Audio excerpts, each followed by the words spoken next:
Alright, नमस्ते बच्चों, मेरा नाम है doctor Vaibhav Awasthi and we are back with our channel yoyo bio. समझ में आयो, प्रेम रतन धन पायो। आज के इस बायो क्लास में we are going to talk about the chapter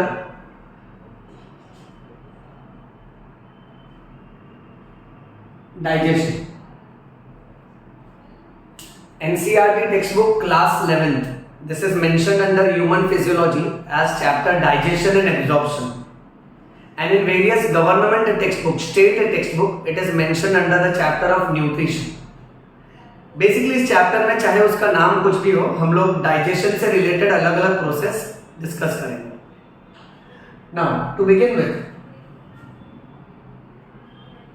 इस चैप्टर का मेन पर्पस ये है जहां हम लोग समझेंगे कि नेचर ने हमको अलग अलग तरह के पढ़ो क्या प्रोवाइड किया है।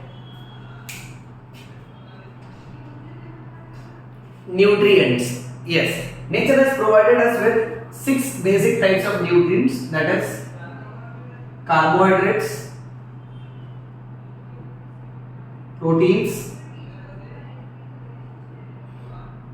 Fats, vitamins, minerals and distillery water। अच्छा, साइंस के बच्चों वाटर को H2O लिखते हैं, सो वाटर को हम बोल सकते हैं water is di hydrogen monoxide. क्या कमाल का हाइफंडू नाम है, डाई हाइड्रोजन यानी 2 हाइड्रोजन और मोनोऑक्साइड यानी 1 ऑक्सीजन। कितनी अच्छी बात है। मान लीजिए आप किसी रिश्तेदार के घर गए, उन्होंने आपसे पूछा बेटा क्या खाओगे, क्या पियोगे, बोलो आंटी डाई हाइड्रोजन मोनोऑक्साइड।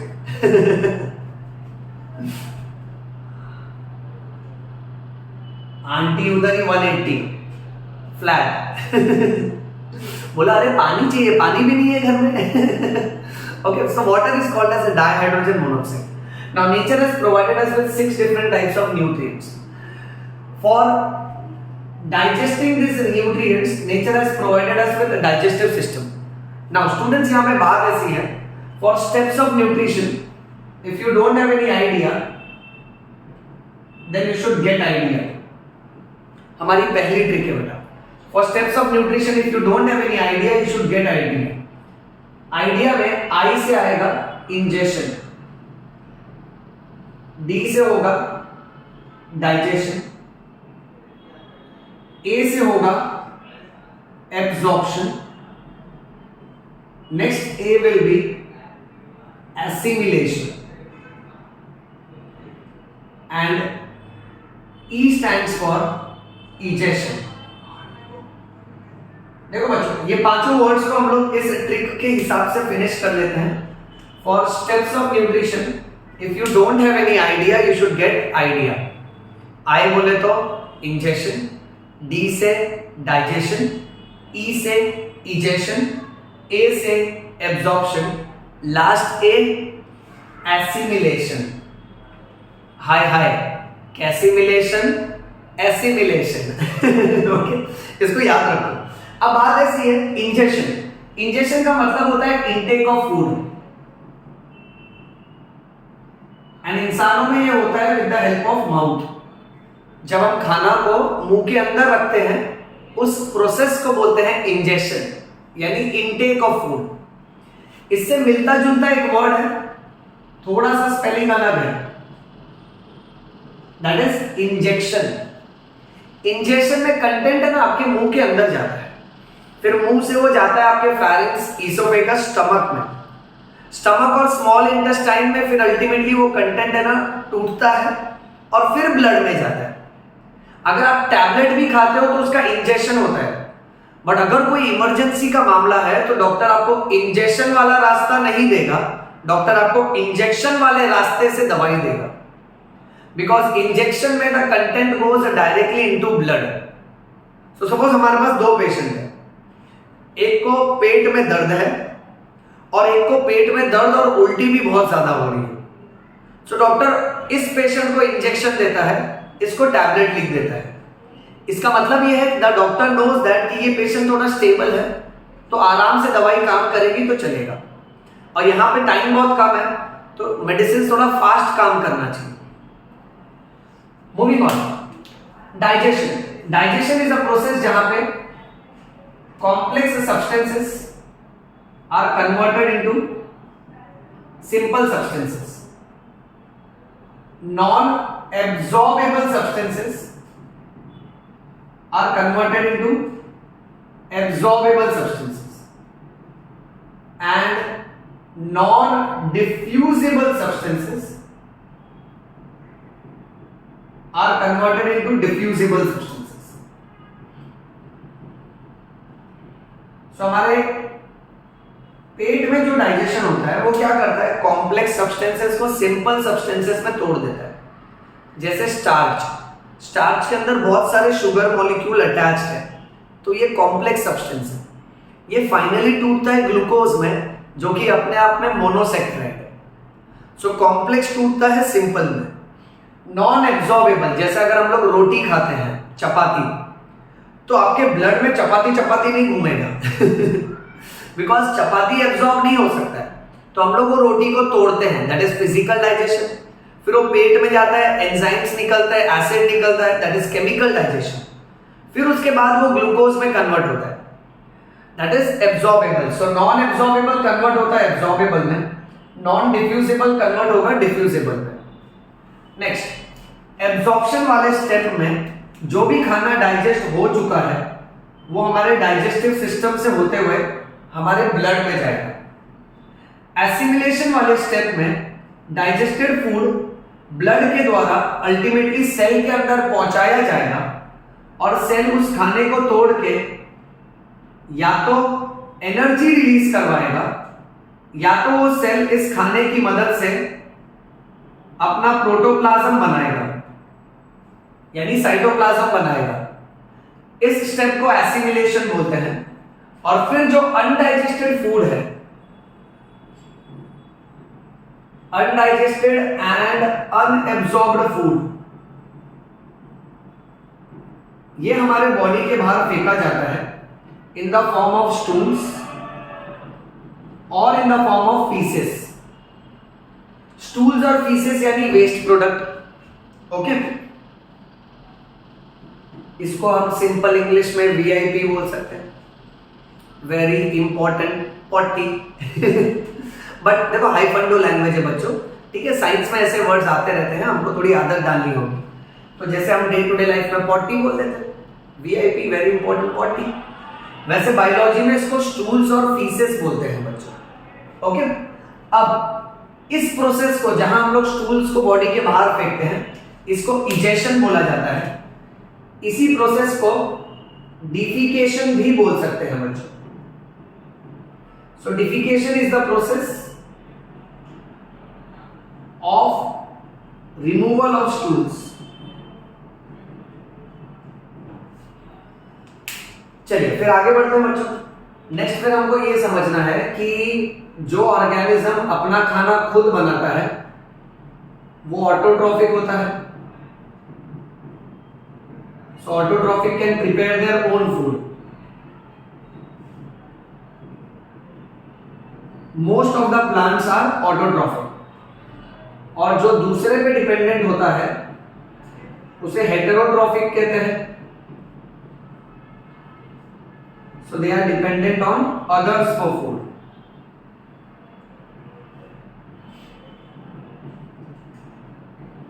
फिर एक हाईफाई लैंग्वेज याद रखो इस चैप्टर में, मैस्टिकेशन। मैस्टिकेशन का मतलब होता है चीविंग, यानी खाने को चबाना। सो चबाने के प्रोसेस को मैस्टिकेशन बोलते हैं। नेक्स्ट, फिर बेटा एक वर्ड है डिग्लूटिशन। डिग्लूटिशन का मतलब होता है खाने को निगलना,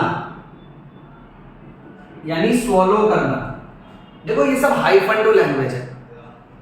जैसे हमने डिस्कस किया वाटर इज डाइहाइड्रोजन मोनोऑक्साइड। अभी आज के बाद आप वाटर, पानी, H2O ये मत बोलो, आप बोलो डाइहाइड्रोजन मोनोऑक्साइड। किसी 5 स्टार होटल में जाके the waiter is like yes sir what would you like to have, dihydrogen monoxide. The waiter is like हैं ये इधर नहीं मिलता है।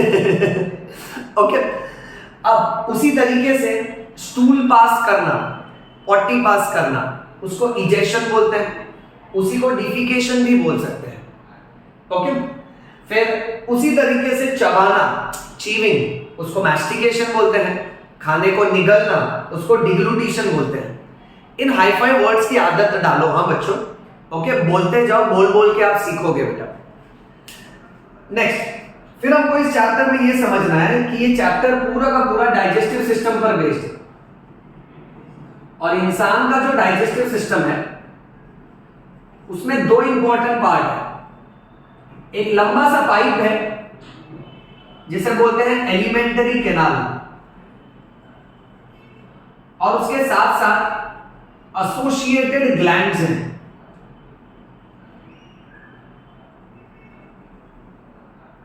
So the digestive system is consisting of alimentary canal plus associated glands. अब हम क्या करेंगे ना बच्चों, यहाँ पे पहले ह्यूमन डाइजेस्टिव सिस्टम का डायग्राम सीख लेंगे। तो मैं आपको एकदम शॉर्ट में बताता हूँ कि ये डायग्राम आपको कैसे ड्रॉ करना है थियरी के हिसाब से, at the same time NEET exam के हिसाब से आपको क्या क्या नेमिंग याद रखना है। सो लेट्स बिगिन बेटा। ह्यूमन डाइजेस्टिव सिस्टम के डायग्राम में आप स्टार्ट करिए विद नोज, उसके बाद माउथ और फिर नेक वाला पार्ट। चाहिए तो बॉडी का पूरा बाउंड्री बना सकते हैं, बट इसके आगे बनाने की जरूरत नहीं है बच्चों। फिर माउथ के बाद एक एक पाइप ड्रॉ करते हैं। सो यहां हम लोग जो पहली पाइप बना रहे हैं गले तक, इसका नाम है फैरिंक्स। फैरिंक्स के बाद अब जो हम लोग अगली पाइप बना रहे हैं इसका नाम है ईसोफेगस। ईसोफेगस को नीचे तक ले लेते हैं। फिर ईसोफेगस के बाद जे शेप ऑर्गन बनाना है आपको ऐसे, जो हमारे पेट की थैली है बेटा, that is called as stomach. Stomach के बाद यू फोल्ड करके सी शेप्ड पार्ट बनाना है जिसको बोलते हैं डिओडेनम। नेक्स्ट डिओडेनम के बाद बेटा अब हमारे इंटेस्टाइन की अलग अलग कॉइल और फोल्डिंग्स आएगी। सो इस तरीके से ये इंटेस्टाइन एक के बाद एक कॉइल्ड है, और जैसे जैसे नीचे आए वैसे वैसे उसको मोटा कर देना है। सो इतना डिओडेनम है, फिर जेजुनम, और फिर मोटा वाला पार्ट इलियम है बेटा। यहां फिनिश करने के बाद आप इसको एक बड़े से पाउच पे खत्म करिए और उसमें से कीड़े जैसा ऑर्गन निकाल दो। इस बड़े से पाउच का नाम है सीकम, और इसमें से जो कीड़े जैसा ऑर्गन लटक रहा है इसे कहते हैं अपेंडिक्स। सब लोग यहां ध्यान देना बेटा। फिर इसको ऊपर की तरफ ले चलते हैं, यह होगा असेंडिंग कोलॉन।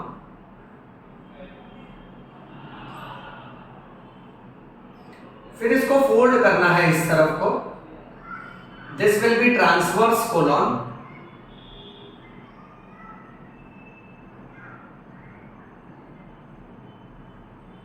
और फिर उसको एग्जैक्ट नीचे ले लो बेटा, this will be descending colon. और फिर पीछे और मिडलाइन की तरफ ले लेना है, that is a sigmoid colon. और सिग्मोइड कोलॉन के बाद ऑलमोस्ट मिडलाइन में खींचना बेटा इतने पार्ट को, दैट इज रेक्टम। और रेक्टम के बाद लास्ट में एक रिंग बना दो जिसे बोलना है एनस। तो देखो कितना जल्दी ये डायग्राम तैयार हो जाता है बेटा। फिर यहां अंदर की तरफ बड़ा सा इस तरह का ऑर्गन बनाइए जिसका नाम है पैंक्रियास, और स्टमक में ऊपर की तरफ यहां साइड में हम बनाएंगे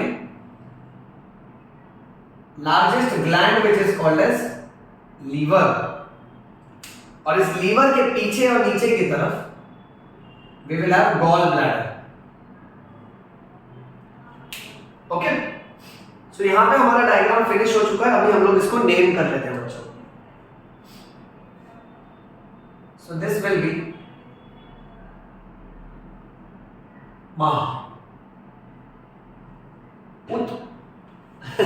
माउथ। एग्जाम में ऐसे मत लिखना, एग्जाम में सिंपल स्पेलिंग लिखना। हमको जिंदगी में माँ को कभी नहीं भूलना चाहिए। Okay, our first nutrition starts with mother, remember. Okay, so that is mouth, जिसका दूसरा नाम है buccal cavity,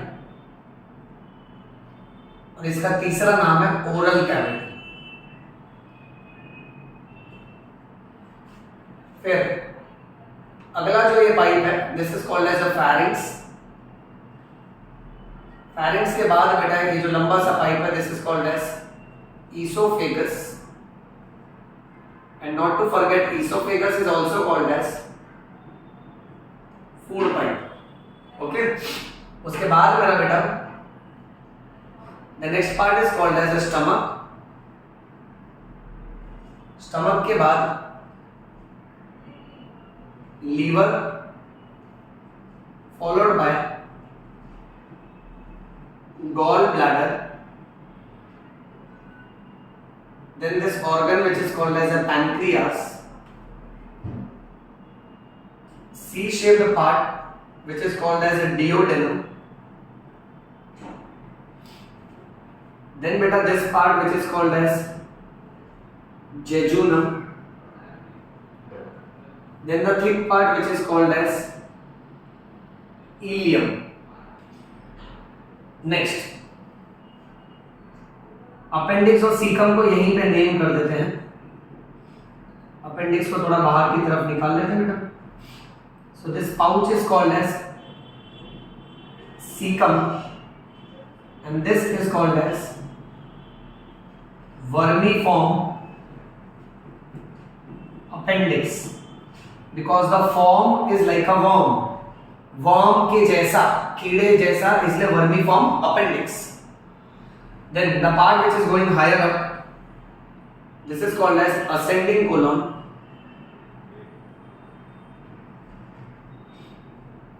okay. Then this part which is going towards the side, this is called as a transverse colon. जो part नीचे की तरफ आ रहा है that is descending colon,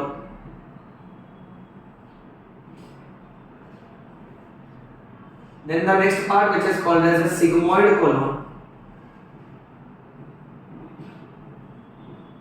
followed by the next part which is called as a rectum,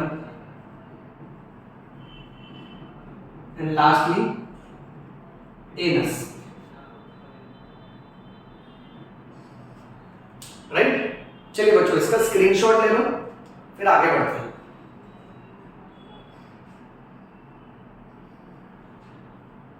done, okay.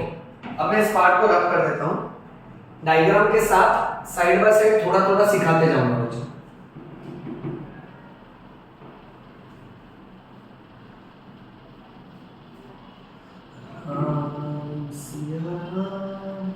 Siya Ram जय जय Ram,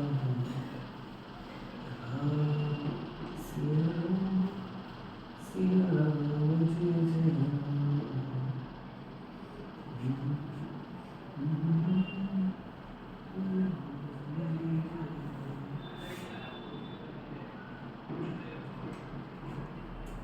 biology के NCERT based सारे लेक्चर्स आप हमारे चैनल में गो थ्रू कर सकते हो, विच इज एब्सोल्युटली फ्री। आप प्लेलिस्ट में जाके चेक करिए। अगर आपको अच्छी बायोलॉजी पढ़नी है और अगर बायोलॉजी पढ़ना आपकी जिद है तो हम भी जिद्दी हैं, because we are not bio, we are yoyo bio. समझ में आयो, प्रेम रतन धन पायो। चलिए आगे बढ़ते हैं। अब डाइजेस्टिव सिस्टम का आंसर स्टार्ट करेंगे। ह्यूमन डाइजेस्टिव सिस्टम में क्या अलग अलग पार्ट्स हैं?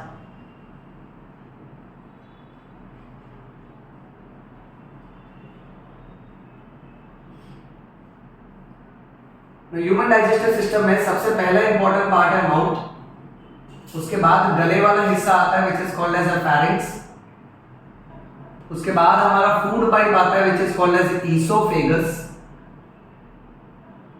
उसके बाद नेक्स्ट इंपॉर्टेंट पार्ट है स्टमक,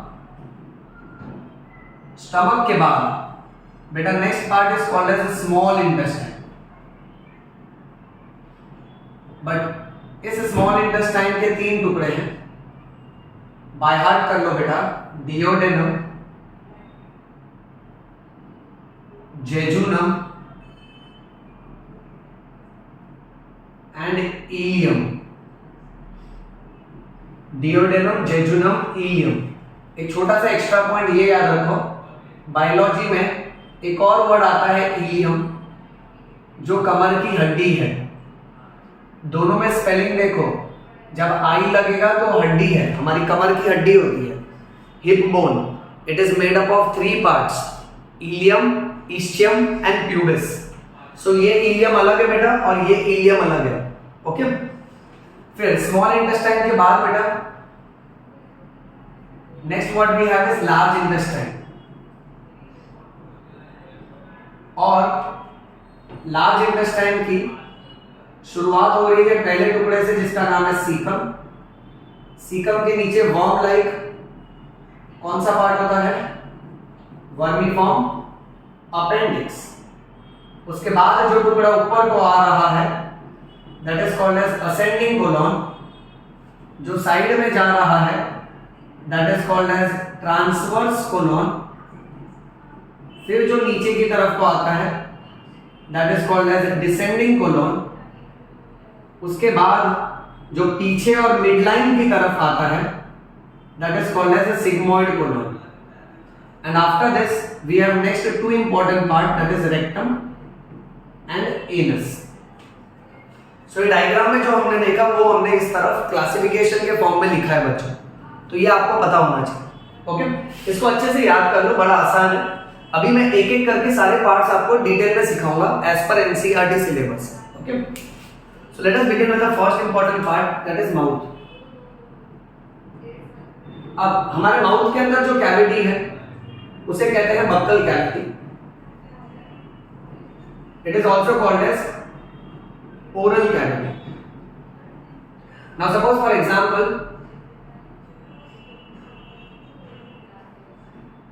ये तुम्हारे दोस्त का माउथ है। देखो बायोलॉजी में कभी भी कुछ भी पढ़ना होगा तो अपने शरीर का इस्तेमाल मत करना, दोस्त कब काम आएगा? देखो दोस्ती किया है तो भुगतना, तो निभाना तो पड़ेगा बेटा। ठीक है, अपना शरीर संभाल के रखना, क्योंकि हमको कैसे है ना अच्छी बायोलॉजी पढ़ के नीट की तैयारी करनी है।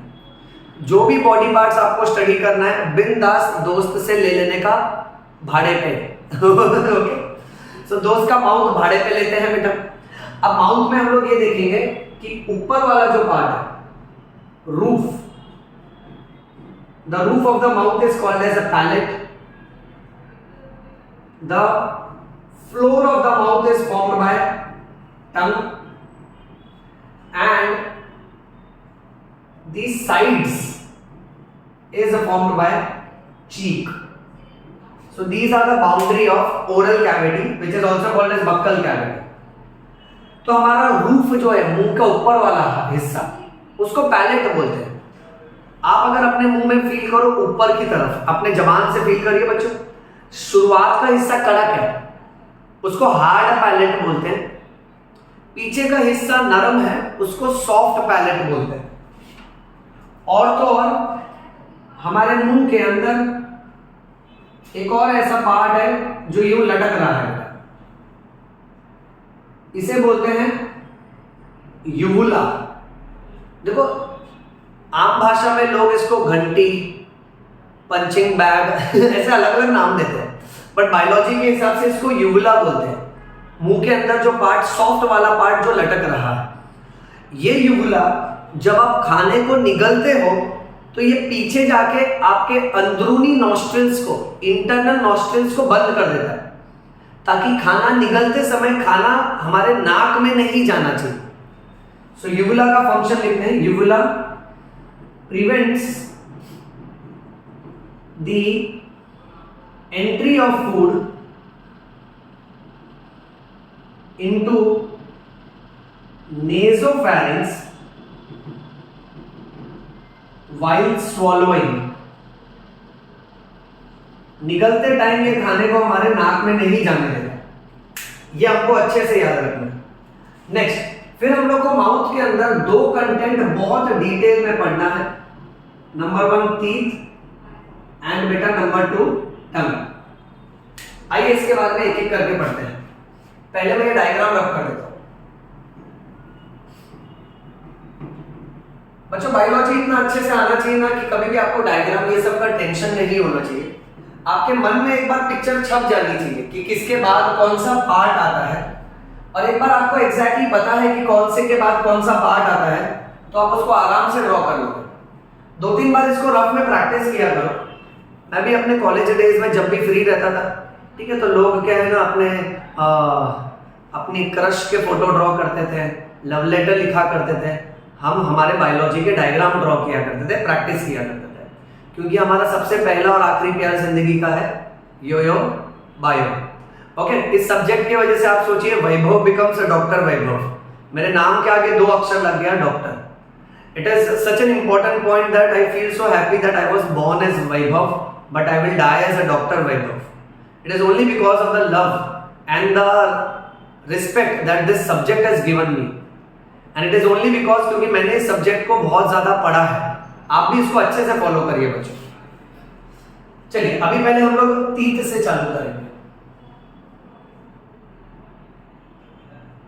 अच्छा, अब तीत से रिलेटेड आपको देखो 3 बातें याद रखती है।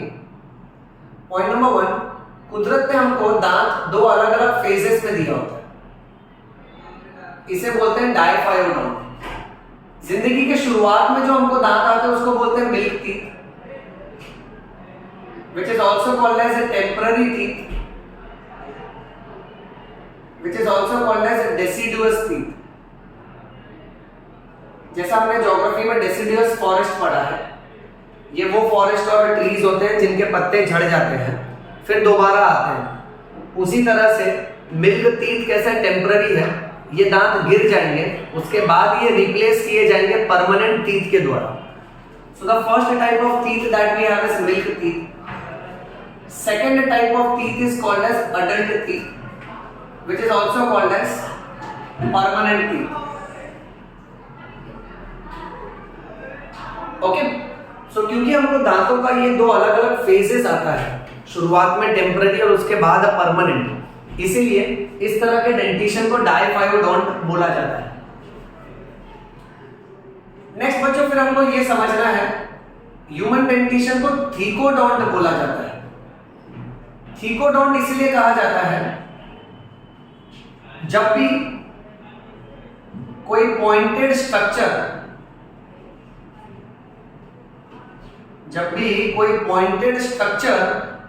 किसी होल के अंदर, किसी सॉकेट के अंदर फिट हो तो ऐसे जॉइंट को थीकोडोंट कहते हैं हम। इसको पेग एंड सॉकेट जॉइंट भी बोलते हैं बच्चों। और इसके लिए एक और हाईफाई नाम है गोम्फोसिस। अब देखो हमारे दांत, सपोज फॉर एग्जांपल,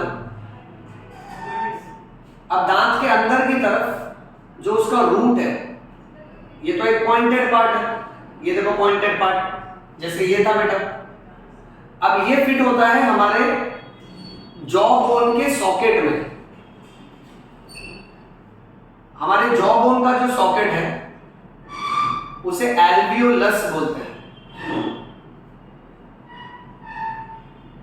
तो ये इस तरह का ही खड्डा है ना बेटा, जैसे मार्कर, ये पॉइंटेड स्ट्रक्चर इस सॉकेट के अंदर फिट हो रहा है। तो आप ऐसा फिटिंग कहीं पर भी देखोगे तो आप इसको थीकोडोंट बोलो, आप इसको पेग एंड सॉकेट भी बोल सकते हो, और आप इसको गोम्फोसिस भी बोल सकते हो बच्चों। मूविंग ऑन, फिर थर्ड वेरी इंपॉर्टेंट पॉइंट, कुदरत ने हमको 4 अलग अलग किस्म के दांत दिए हैं। Nature has provided us with 4 different types of teeth. सबसे पहले इसकी शॉर्ट ट्रिक सुन लो। इसको याद रखने का ट्रिक ऐसा है, ICPM। IC किसको? PM, prime minister. सोचो, इमेजिन करो, तुम्हारे सर ने प्राइम मिनिस्टर को देखा है, तुमको क्या लगा? सर क्या कोई आंडू पांडू है? टीवी पे देखा है बेटा। मजाक अपनी जगह, सच्चाई अपनी जगह बेटा। ओके, ICPM ये ट्रिक रहेगी बेटा। आई से आप याद रखना, सबसे पहला टाइप का दांत है इंसाइजर्स। सी से आप याद रखो, दूसरा टाइप का दांत है जिसका नाम है कैनाइन्स। फिर पी से याद रखो, तीसरे टाइप का दांत है जिसका नाम है प्रीमोलर्स। और एम से आपको याद रखना है, लास्ट टाइप का दांत है जिसका नाम है मोलर्स। सो ICPM, incisors, canines, premolars, molars. कुदरत ने हमको ये 4 अलग अलग किस्म के दांत दिए हैं बच्चों। अब ये समझ के लो, सपोज फॉर एग्जांपल ये तुम्हारा दोस्त है, ध्यान से देखना बेटा।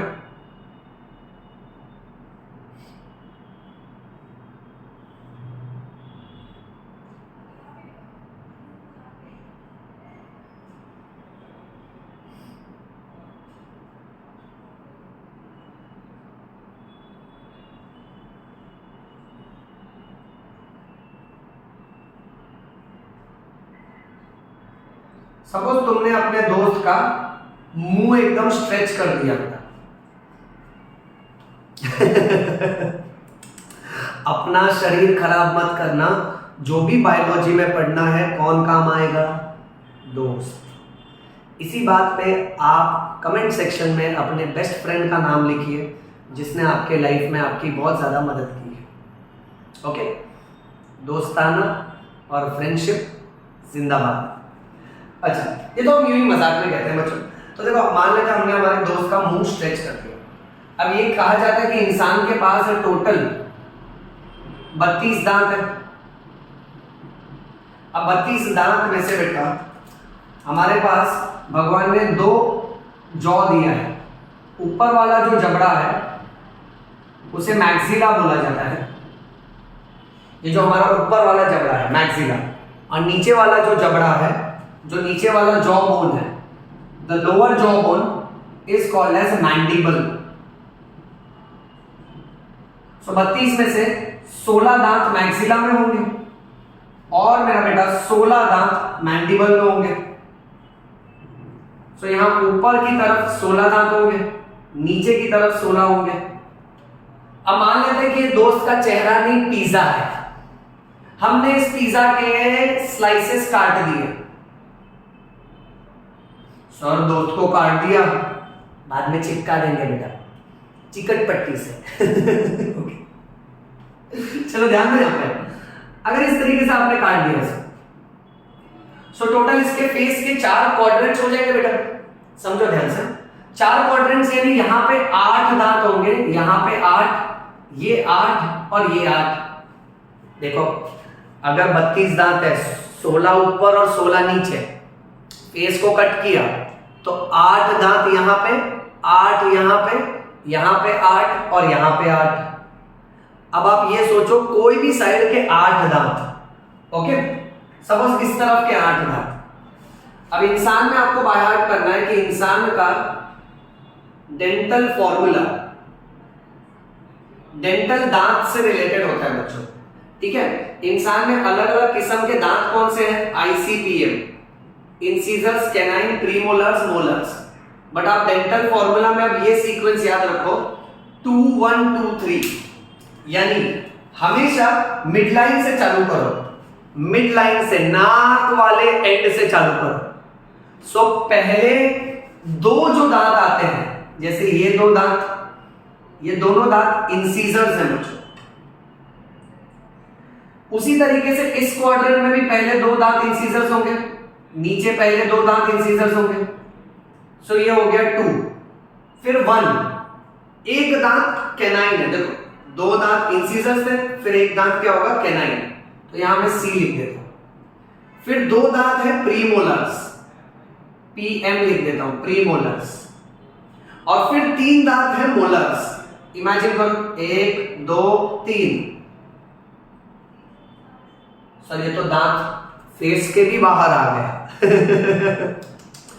3D बनाया है, पीछे को जा रहा है बेटा, थोड़ा एडजस्ट करो, ओके तो तीन दांत मोलर्स है बेटा, ओके। सो देखो ना, 2 1 2 3, यानी दो इंसीजर्स, एक कैनाइन, दो प्रीमोलर्स, तीन मोलर्स एक क्वाड्रेंट में। फिर वही कहानी नीचे होगी, दो इंसीजर्स, एक कैनाइन, दो प्रीमोलर्स और मेरा राजा बेटा तीन मोलर्स। इंसीजर्स का नाम इंसीजर्स इसलिए रखा है क्योंकि सीजर यानी कैंची, ये कट करने के काम आते हैं। तो आप देखो हमारे मिडलाइन से जो पहले दो दांत इस तरफ और इस तरफ और इस तरफ है, उसके नीचे का एंड एकदम शार्प कटिंग एज है। तो ये क्या है, टेयर करने के काम आता है, काटने के काम आता है, क्योंकि इसके पास शार्प मार्जिन है बच्चों। फिर एक दांत थोड़ा पॉइंटेड आता है, दो इंसीजर्स के बाद एक नोकीला दांत आता है जिसको कैनाइन्स बोलते हैं। जानवरों में दांत बहुत बड़ा होता है। आप किसी दोस्त का हाथ किसी शेर के मुंह में रख दो और शेर क्या करेगा, स्टेपल की तरह, स्टेपलर आता है ना, ऐसा स्टेपल मार देगा तो हड्डी आर पार हो जाएगा, इतना मजबूत उनका कैनाइन्स होता है बच्चों। खुद का हाथ मत रखना, दोस्त का हाथ रखना ओके। सो दो दांत इंसीजर्स जिसका लोअर मार्जिन बहुत शार्प है, एक दांत कैनाइन जिसका लोअर मार्जिन बहुत पॉइंटेड है, फिर दो दांत, पीछे के दो दांत प्रीमोलर्स और तीन दांत मोलर्स। इसका नीचे का सरफेस शार्प एज नहीं है, ब्रॉड सरफेस है, यानी इंसीजर्स ऐसा है शार्प एज, बट पीछे के प्रीमोलर्स और मोलर्स के नीचे सरफेस है, इसलिए पीछे के दांत क्रश करने के काम आते हैं, चूरा चूरा करने के काम आते हैं, पाउडर पाउडर करने के काम आते हैं। Okay, so they are meant for grinding and crushing the food. अब यहां पे 2 1 2 3, नीचे 2 1 2 3, तो हम लोग लिखेंगे 2 1 2 3 upon 2 1 2 3 multiplied by 2 is equal to 32। अब ये देख के मैथ्स वाले स्टूडेंट्स 180 हो जाते हैं, बेहोश, बोलते आ रहे ये कैसा कैलकुलेशन है भाई, 2 1 2 3 अपॉन 2 1 2 3, इसको कट करो, 32 कैसे आया, 32 ऐसे आया। आप देखो 2 1 2 3, 2 1 2 3 अपॉन 2 1 2 3 इंटू 2, यानी यही पूरा इस फेस पर भी है, तो टोटल 32 दांत होंगे ना बेटा। ऊपर देखो 2 और 1 3 4 5 6 7 8, 8 दांत, नीचे 8 दांत, 8 और 8 16 हुआ, 16 का आप डबल करो 32 हुआ। कोई मैथ्स के साथ छेड़खानी नहीं हो रही है, दिस इज योयो बायो, समझ में आयो, प्रेम रतन धन पायो। अगर आपको बायोलॉजी बड़ा पसंद है तो ये मंत्र आप नीचे कमेंट सेक्शन में लिखिए, योयो बायो, समझ में आयो, प्रेम रतन धन पायो। Okay, so this is a dental formula, इसमें मैक्सिमम क्वेश्चन आते हैं, भूलना नहीं, 2 1 2 3 upon 2 1 2 3 into 2 is equal to 32। इतना समझा? चलो इसका स्क्रीनशॉट ले लो बेटा, फिर नेक्स्ट पार्ट करते हैं।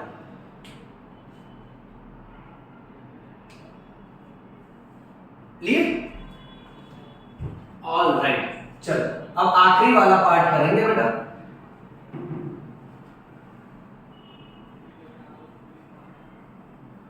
To 1 2 3 upon 2 1 2 3 into 2 is equal to 32।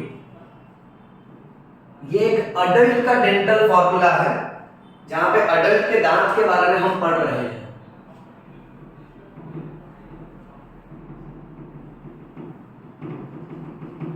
उसी तरह से आप सोचो एक छोटे बच्चे में, उसमें 32 दांत नहीं होते, छोटे बच्चों में यूजुअली 20 दांत होते हैं, 20। तो छोटे बच्चे का डेंटल फॉर्मूला ध्यान से देखना बेटा।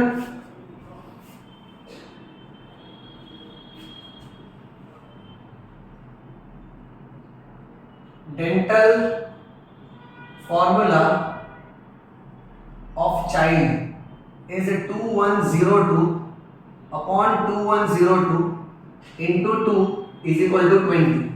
देखो इनके पास यहाँ 0 है ना, यानी प्री मोलर्स तो एब्सेंट है, और मोलर में 1 मोलर इनकी जिंदगी में बाद में आएगा। अब ये 2 और 1 3 4 5 और नीचे 5, 10 दांत हुए, 10 का डबल करो तो 20। छोटे बच्चे में 20 दांत होते हैं बेटा, ये याद रखना। 2102 upon 2102 into 2 is equal to 20। Next, दांत का एक डिटेल स्ट्रक्चर ऐसे समझ के चलो कि आपको दांत में जो भी हिस्सा ऊपर को दिखता है इसको क्राउन बोलते हैं।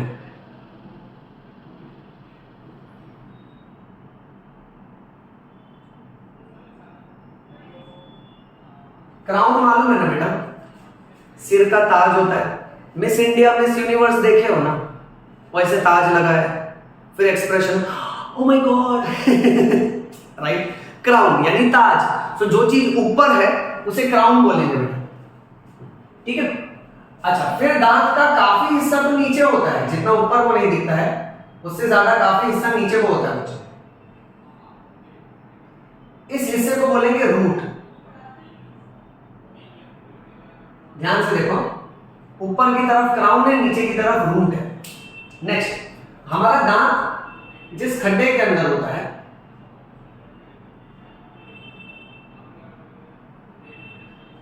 सपोज ये हमारे जॉ बोन का खड्डा है,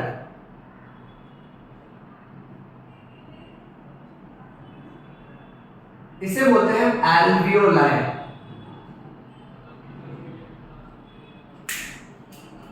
फिर बेटा ये याद रखना है कि जो क्राउन है उसका ये जो बाहर वाला हिस्सा है, इतना, ये बहुत कड़क वाला पार्ट है बच्चों, हमारे शरीर का सबसे हार्डेस्ट मटेरियल है। इसे बोलते हैं enamel. Enamel is the hardest substance of human body. Bone से भी ज्यादा मजबूत होता है। सर बोन से ज्यादा मजबूत है तो फिर भी दांत टूटता है। पूरा दांत एनामल का नहीं बना, उसकी सिर्फ बाहर की परत, बाहर की लेयर एनामल की बनी। उसके बाद बेटा जो नेक्स्ट लेयर आता है ये, इसे बोलते हैं डेंटिन। और डेंटिन के बाद बेटा जो अंदर वाला लेयर है, ये पूरा एकदम सेंटर वाला, इसे बोलते हैं pulp. It has a central cavity जिसके अंदर बहुत सारी नसें होती हैं बेटा। यहां से नसें नीचे की तरफ जाती है। अब जब भी हमारा दांत खराब होता है, दांत खराब होने को बोलते हैं टूथ डीके।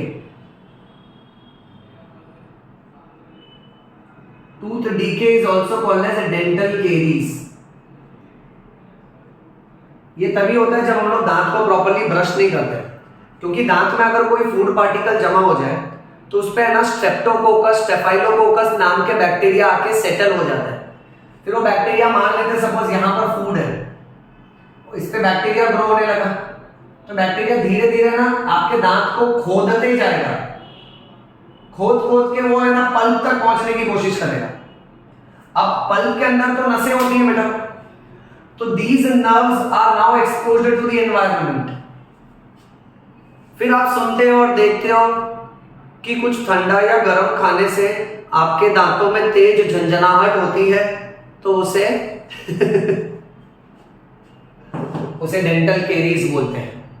ओके, अब ऐसे में आपका डेंटिस्ट इस एरिया को क्लीन करके, ओके, इस पूरे एरिया को सीमेंट करेगा, इसको फिलअप कर देगा, इसकी फिलिंग होगी बच्चों, और फिर इसके ऊपर एक मेटालिक कैप फिट करेगा जिसको कैपिंग बोलते हैं। और इस पूरे ट्रीटमेंट को, डेंटल केरीज अगर बहुत ज्यादा हो गया है तो इसके लिए आपको कराना पड़ेगा रूट कैनल थेरेपी और रूट कैनल ट्रीटमेंट।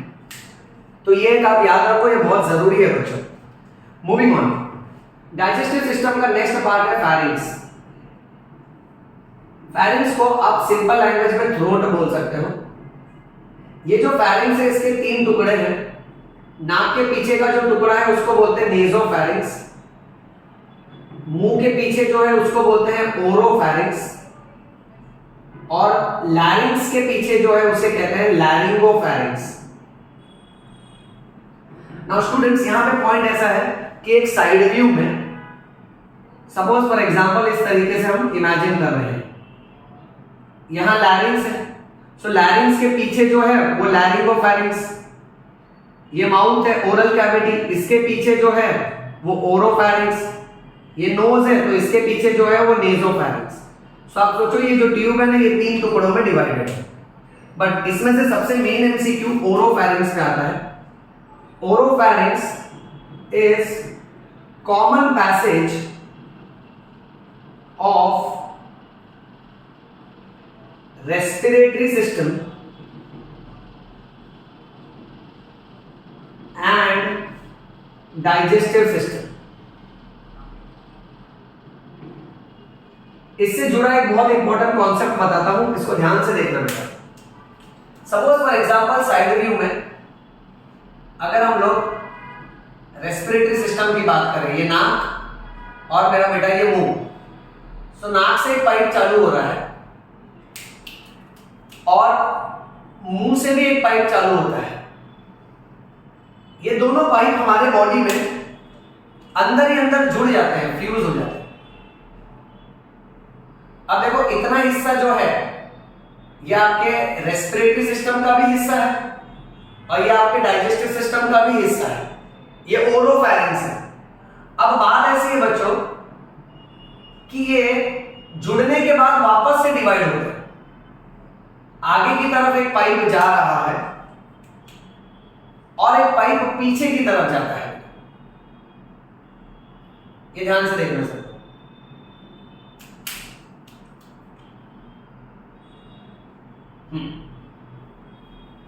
अब ये जो पाइप गले में जो आगे की तरफ है इसे बोलते हैं ट्रैकिया। हाय थोड़ा इसको अमेरिकन एक्सेंट में बोलो, मुंह टेढ़ा कर ट्रैकिया नहीं तो लोग तकिया बोल देता है इसको। ओके सो इसको ट्रैकिया बोलेगा। You know we can speak English, it's like rapping, rap करना। यो मैन क्या किया, ट्रैकिया ओके ट्रैकिया, ट्रैकिया का दूसरा नाम है विंड पाइप। और मेरा बेटा ये पीछे वाला जो पाइप है इसे बोलते हैं oesophagus. Esophagus is also called as a food pipe। अब आप ये समझ लो कि गले में 2 पाइप है, यहां साइड व्यू में ये आगे जो पाइप है ये ट्रैकिया है और ट्रैकिया के पीछे एक और पाइप है ईसोफेगस। तुम जैसे बैठे हो तुम्हारे गले में पहले ट्रैकिया आ रहा है, उसके बाद ईसोफेगस आ रहा है। अब पॉइंट ऐसा है कि ट्रैकिया की जो शुरुआत होती है, ये ट्रैकिया की शुरुआत को बोला जाता है ग्लॉटिस और ईसोफेगस जहां से शुरू होता है उसको बोला जाता है गलेट। नाउ स्टूडेंट्स, यहां पे इस जंक्शन पे ओरोफैरिंक्स में एक फ्लैप लगा है। इस फ्लैप को देखो ऐसा ऊपर को मोड़ा हुआ है। इस फ्लैप का नाम है, ये कार्टिलेज का बना होता है। सो this is a cartilage flap. इसका नाम है एपिग्लॉटिस। अब जैसे हम खाना खाते हैं, खाना देखो यहां माउथ से होते हुए फूड पाइप में जाना चाहिए पीछे, और जो हम सांस लेते हैं वो हवा यहां से होते हुए आगे ट्रैकिया में आना चाहिए। कंटेंट ऐसा क्रॉस होता है बच्चों। मान लेते हैं हम अपने दोस्त को खाना खिला रहे हैं, हमारा प्यारा दोस्त, प्यारा यानी कौन सा वाला प्यार, सिर्फ दोस्ती वाला प्यार।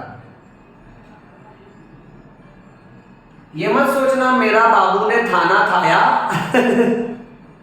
सपोज मेरा बाबू खाना खाया, ओके, अब ये लड्डू खाया बाबू, लड्डू यहां आया, इसने स्वॉलो किया, लड्डू यहां आया।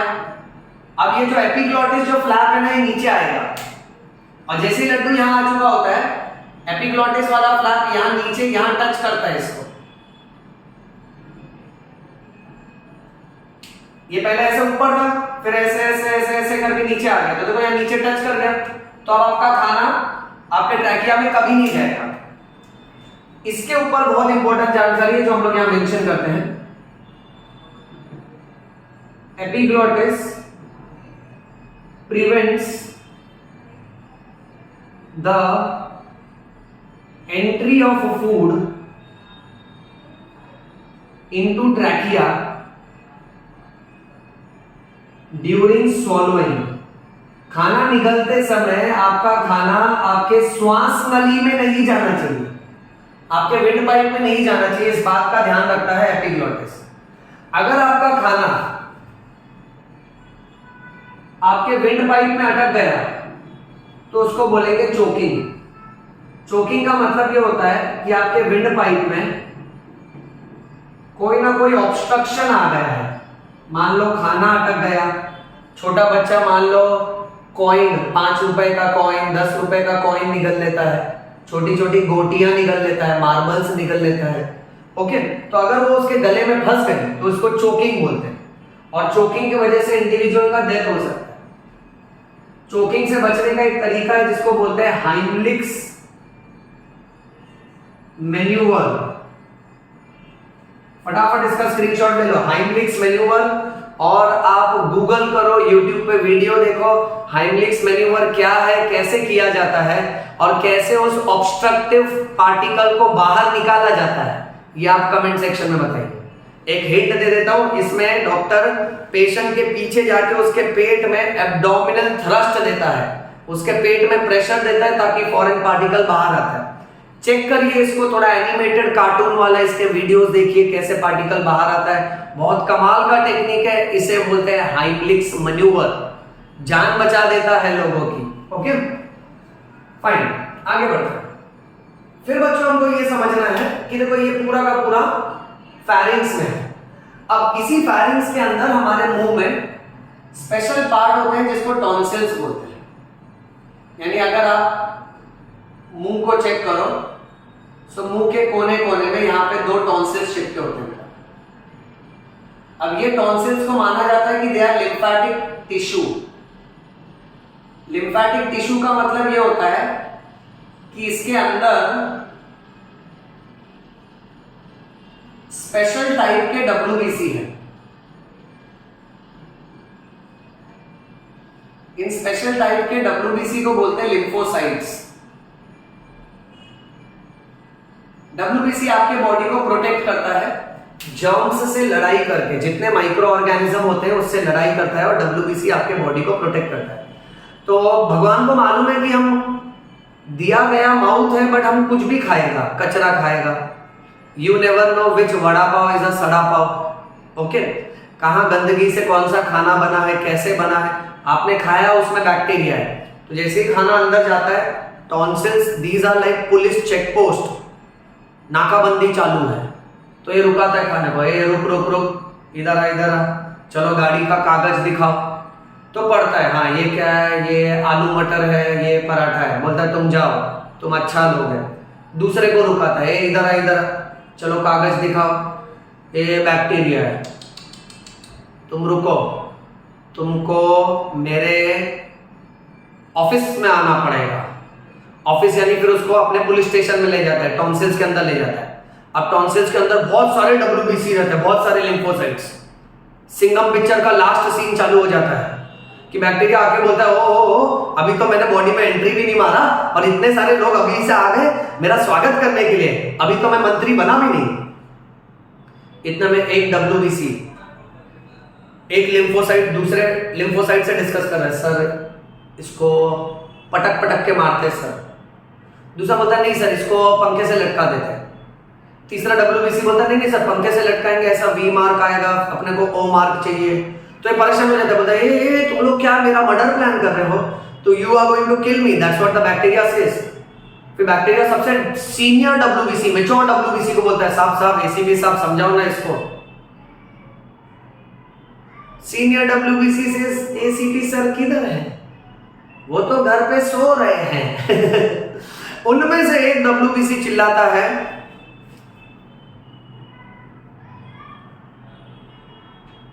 आंख बंद टपली। फिर सब उसको मारते हैं, बैक्टीरिया का बहुत मारते हैं, बहुत धो देते हैं, एकदम पूरी धुलाई कर देते हैं। तो इस तरीके से टॉन्सिल्स जो है ना वो हमारे बॉडी की रक्षा करता है, ताकि बॉडी में कोई जर्म्स अगर आएगा तो टॉन्सिल्स उसको रोकने की कोशिश करता है। बट हर बार हमारे WBC नहीं जीतते हैं, कभी कभी कुछ कुछ बैक्टीरिया बहुत ताकतवर होते हैं, वो टॉन्सिल्स में सूजन पैदा कर देते हैं। इस कंडीशन को बोलते हैं टॉन्सिलाइटिस, जहां टॉन्सिलाइटिस में टॉन्सिल यानी टॉन्सिल्स होगा, आइटिस का मतलब होगा इन्फ्लेमेशन। और ये अक्सर तभी होता है जब हम लोग ठंडा खाना, ठंडा पानी, कोल्ड ड्रिंक्स, आइसक्रीम, बर्फ ये सब खाते हैं। तो देखो कोई भी बच्चा जब डॉक्टर के पास जाता है ना, गला दुख रहा है, डॉक्टर बोलता है अरे टॉन्सिल्स में सूजन है, तो डॉक्टर तुरंत पूछता है तू आइसक्रीम खाया था ना? बच्चा इज लाइक हाँ। डॉक्टर ने क्या हाँ? नहीं खाने का। तो हम यही सोचते हैं कि यार क्यों ये ठंडे के पीछे पड़े हैं? बायो का रीजन है बच्चों। आप कभी भी कुछ ठंडा खाते हो ना, तो आपकी जो ब्लड वेसल्स है, जो पाइप है, खून की नस, उसका डायमीटर छोटा हो जाता है।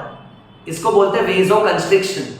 और अगर टॉन्सिल्स के ब्लड वेसल्स का डायमीटर छोटा हो गया तो उतना ज्यादा ब्लड फ्लो नहीं आएगा वहां पे, यानी उतना ज्यादा WBC नहीं पहुंच पाएगा वहां पे, यानी उतना ज्यादा पुलिस वाला वहां नहीं पहुंच पाएगा, तो चोर तो आतंक मचाएगा। इसीलिए हमको ठंडा नहीं खाना पीना चाहिए। और अगर गले में दर्द है तो हम लोग को गर्म पानी से गार्गल करना चाहिए, क्योंकि हाई टेम्परेचर की वजह से ब्लड वेसल के जो मसल्स हैं वो रिलैक्स होते हैं, वेजो डायलेशन होता है, so the blood supply to the throat increases. उसके वजह से इम्यूनिटी के सेल्स WBC वहां पहुंच पाते हैं ज्यादा मात्रा में और उस एरिया के इंफेक्शन को क्लियर कर सकते हैं। तो ये याद रखो, दिस इज योयो बायो। अगर ये पसंद आया तो कमेंट में लिखो योयो बायो, समझ में आयो, प्रेम रतन धन पायो। आगे, अगर किसी का टॉन्सिल्स बार बार सूज रहा है तो उसको एक ऑपरेशन कराना पड़ेगा जिसे कहते हैं टॉन्सिलेक्टमी। टॉन्सिलेक्टमी वो सर्जरी है जहां सर्जरी करके सर्जन रिमूवल करेगा इंफेक्टेड टॉन्सिल्स का, जिसके अंदर ढेर सारा पस भरा होता है। बायोलॉजी में कभी भी पस वर्ड सुनो ना, पस का मीनिंग होता है डेड WBC, मरे हुए WBC, थोड़े बहुत बैक्टीरिया और आजू बाजू का सेल का कचरा, ये सब पस के फॉर्म में निकलता है बॉडी से। चलिए आगे बढ़ते हैं। तो हम लोग अभी फेरिंग्स तक पहुंचे। फेरिंग्स के बाद नेक्स्ट पार्ट है oesophagus. Oesophagus is also called as a food pipe. Okay, खाना जब ऊपर से नीचे की तरफ आता है, ईसोफेगस से नीचे की तरफ, तो ईसोफेगस में rhythmic alternate contraction and relaxation होता है। इस रिदमिक ऑल्टरनेट कॉन्ट्रैक्शन और रिलैक्सेशन को बोलते हैं पेरिस्टाल्सिस। जैसे मान लो आपके पास टूथपेस्ट है, आपने यहां से दबाया, फिर दबाया, फिर दबाया, टूथपेस्ट निकला बाहर। अब जैसे आपने दबाया तो टूथपेस्ट को मान लो आप ये आपके इंटेस्टाइन के ट्यूब की तरह है, आपने इसको दबाया यानी यहां कॉन्ट्रैक्शन हुआ, तो ये पाइप जब श्रिंक हो जाएगा तो इसका कंटेंट आगे आएगा।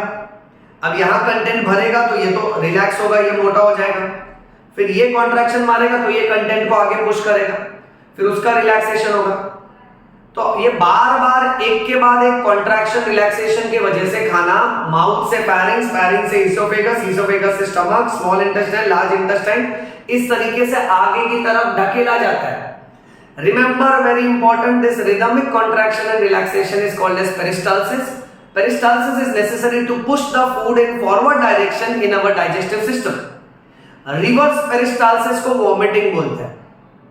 मस्त, आज के बाद उल्टी, पलटी, वॉमिट, रिवर्स पेरिस्टाल्सिस याद रखो। ओके, नेक्स्ट, फिर इसके बाद बेटा नेक्स्ट इंपॉर्टेंट ऑर्गन है स्टमक। ध्यान से देखो बेटा, स्टमक जो है ना ये जे शेप का ऑर्गन है और ये हमारे एब्डोमेन के लेफ्ट साइड पे होता है। फिर बच्चों हमको ये याद रखना है कि हमारे स्टमक के टोटल 4 टुकड़े होते हैं, 1, 2, 3 एंड 4।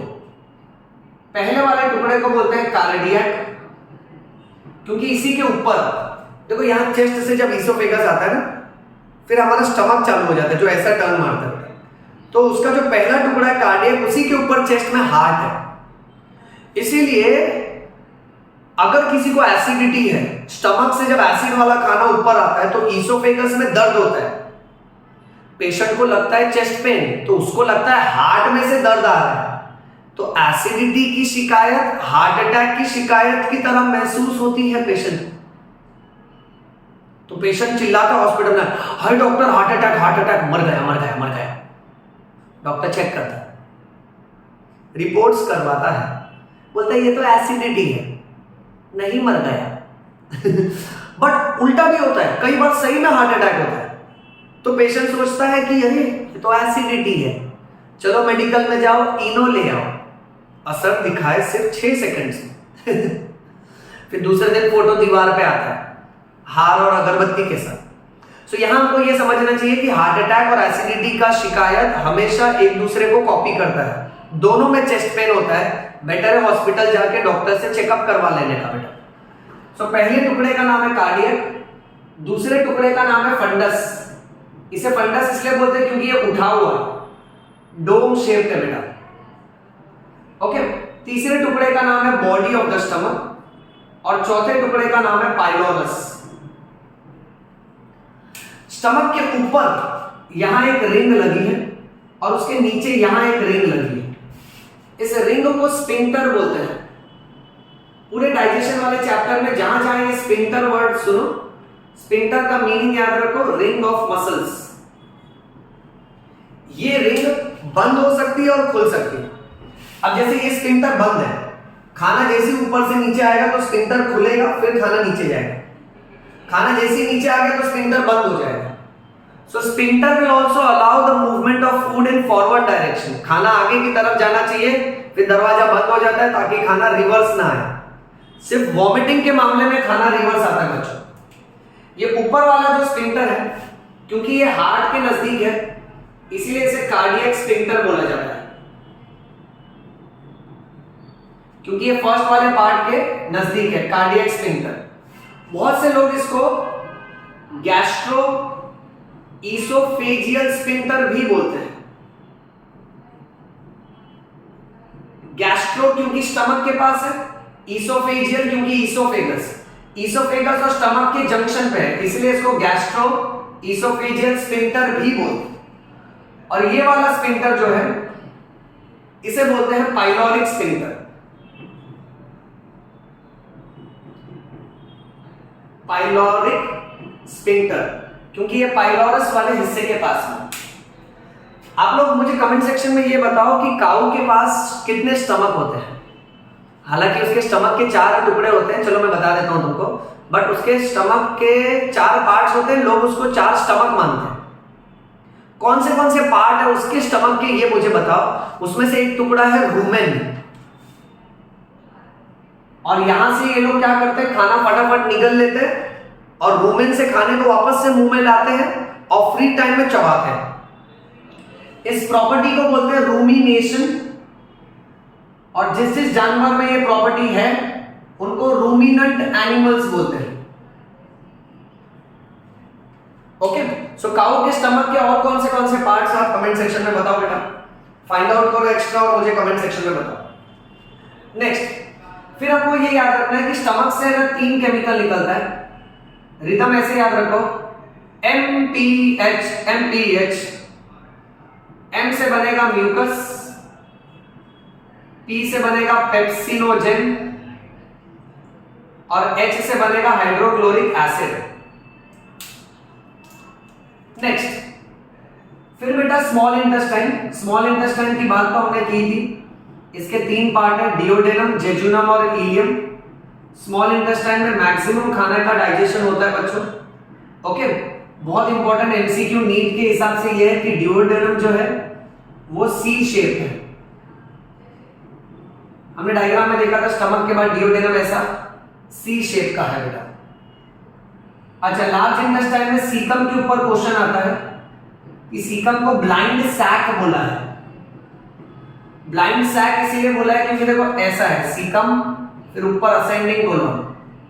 तो सीकम जो है ना, ये सीकम ये एक तरफ से बंद है, दूसरी तरफ से खुला है, इसीलिए सीकम को ब्लाइंड सैक बोलते हैं। और इसके अंदर बहुत सारे symbiotic micro organisms. Symbiotic micro organisms यानी यूजफुल माइक्रो ऑर्गेनिज्म। सोचो ये सब बैक्टीरिया है, ये क्या करते हैं, खाने को डाइजेस्ट करके देते हैं तो बॉडी का फायदा हो जाता है, बदले में बॉडी इनको रहने के लिए जगह दे रहा है और थोड़ा सा न्यूट्रिशन देता है। सो ये बैक्टीरिया और हमारी बॉडी का कुछ ऐसा रिश्ता है कि दोनों का आपस में फायदा हो रहा है। ऐसे रिश्ते को बोलते हैं सिम्बायोटिक रिलेशनशिप।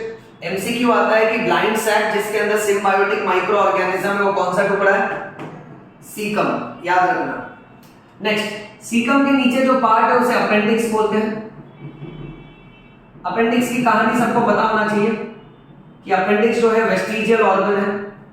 वेस्टिजियल ऑर्गन को रूडिमेंटरी ऑर्गन भी बोलते हैं और इसको आप नॉन फंक्शनल ऑर्गन भी बोल सकते हो। बात ऐसी है कि अपेंडिक्स हमारे बॉडी में किसी काम का नहीं है, बट हमारे पूर्वज के बॉडी में, पूर्वज यानी एंसेस्टर्स, हमारे एंसेस्टर्स मंकी थे, माकड़ा ओके, तो हमारे जो एंसेस्टर्स थे ना वो क्या करते थे, कच्चा खाना खाते थे, फ्रूट्स वेजिटेबल्स डायरेक्ट तोड़ के खा लिए।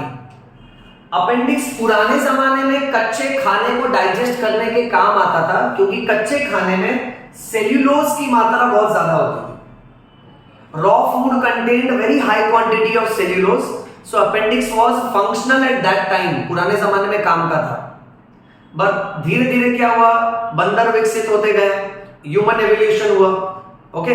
तो उसने क्या किया, उसने हंटिंग सीख लिया और उसको 2 पत्थर मिला, उसने पत्थर उठाया, सोचा मंजीरा है बजाओ, चक चक चक चक चक चक बजाया तो आग लग गई। आग लग गई तो man learn how to create fire. उसके बाद टीवी चालू करके फूड चैनल लगाया, नमक स्वाद अनुसार सारी रेसिपी सीख ली। अब आज के तारीख में हम लोग कच्चा खाना नहीं खाते हैं, हम लोग ज्यादा से ज्यादा कुक्ड फूड खाते हैं, इसलिए अपेंडिक्स का कोई काम नहीं रहा। और थोड़ा बहुत जो सेल्यूलोज हमारे बॉडी में आता है वो स्टमक और स्मॉल इंटेस्टाइन में डाइजेस्ट हो जाता है बच्चों। बाकी मैक्सिमम क्या है, हम लोग खाने को हीट करते हैं, इसलिए हमारे बॉडी में इतना ज्यादा रॉ कंटेंट नहीं आता है बच्चों। अब प्रॉब्लम ये है कि इसी अपेंडिक्स पे अगर बैक्टीरिया लग गया और इस पे सूजन आई तो इसे अपेंडिसाइटिस बोलते हैं। हमेशा याद रखो, आइटिस का मतलब होता है सूजन यानी इन्फ्लेमेशन, ओके। अपेंडिक्स पे अगर सूजन आया ना तो कोई दवाई से ठीक नहीं होगा, इसके लिए एक सर्जरी करानी पड़ती है, उस सर्जरी को बोलते हैं अपेंडिसेक्टमी।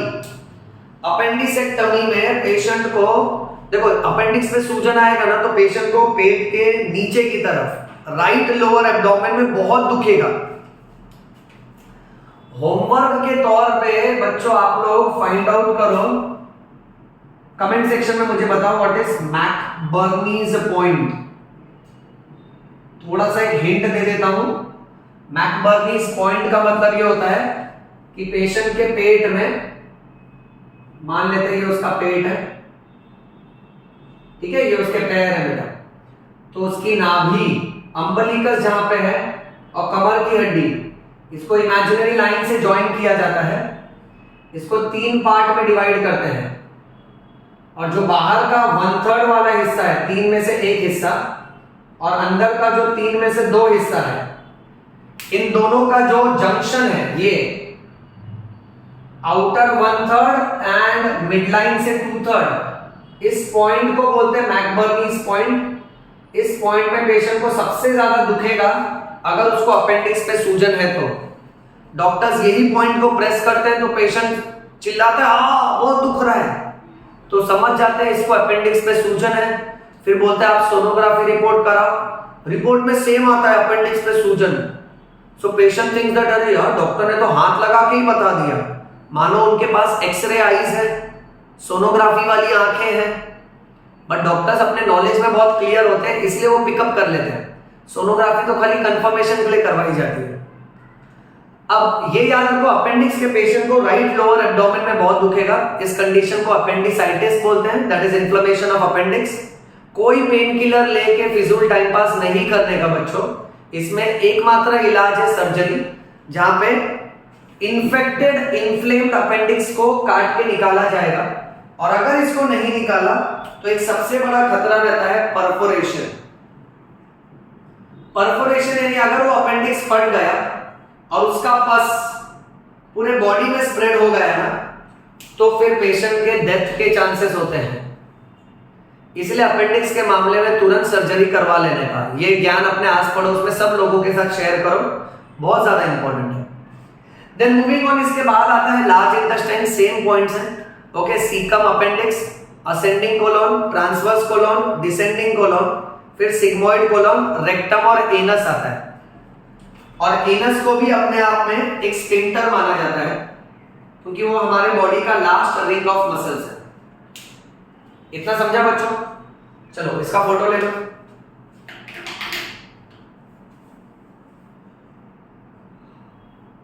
लिया? सो ऑल राइट बच्चों, मैंने पूरी कोशिश की है कि एनसीईआरटी के सारे पॉइंट्स को टू द पॉइंट और प्लस उसके साथ साथ थोड़ा सा एक्स्ट्रा नॉलेज आपके साथ शेयर करने की। मैं उम्मीद करता हूं कि आपको ये लेक्चर बहुत पसंद आया होगा। ओके, बड़ी मेहनत से वीडियो बनते हैं और मेरा एक ही इंटेंशन है कि योयो बायो पूरी दुनिया तक पहुंचे। तो आप लोग इसको फॉलो करते रहिए, अपने दोस्तों से कहिए कि लाइक करें, कमेंट करें, सब्सक्राइब करें, वीडियो फॉरवर्ड करिए। इस चैप्टर से रिलेटेड बहुत सारे एक्स्ट्रा इंफॉर्मेशन के शॉर्ट्स भी मैं टाइम टू टाइम बना के रेगुलरली पोस्ट करते रहूंगा बच्चों। ओके, आप लोग सब सपोर्ट करिए and keep chanting yoyo bio, समझ में आयो, प्रेम रतन धन पायो। मिलते हैं अगले क्लास में। नमस्ते।